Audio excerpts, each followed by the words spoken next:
शांति नमोक्तिं विधेम। ओम अग्नेनाय सुपताराय स्मान विश्वानि देववैनानि विद्वान् विष्णुराजनो भुवि शांति नमोक्तिं विधेम। ओम अग्नेनाय सुपताराय स्मान विश्वानि देववैनानि विद्वान् विष्णुराजनो भुवि शांति नमोक्तिं विधेम।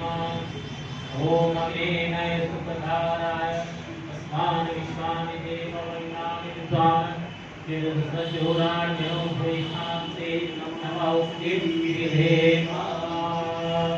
पंचोपचारपूजनम्। ओम सर्वेभ्यो देवेभ्यो नमः। आवाहयामि स्थापयामि पूजयामि ध्यायामि। जलं गन्धाक्षतं पुष्पाणि धूपं दीपं नैवेद्यं समर्पयामि। एक सेकंड दीजिए। ततो नमस्कारं करोमि। हाथ जोड़िए, सब लोग हाथ जोड़ेंगे।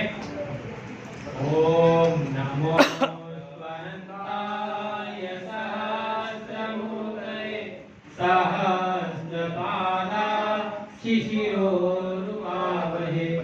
सहस्रनाम्ने पुरुषाय शाश्वते सहस्रकोटि युगधारिणे नमः।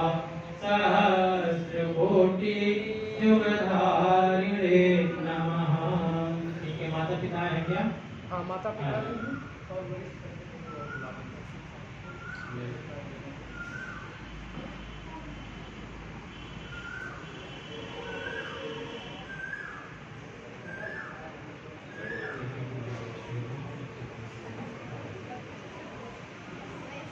और कोई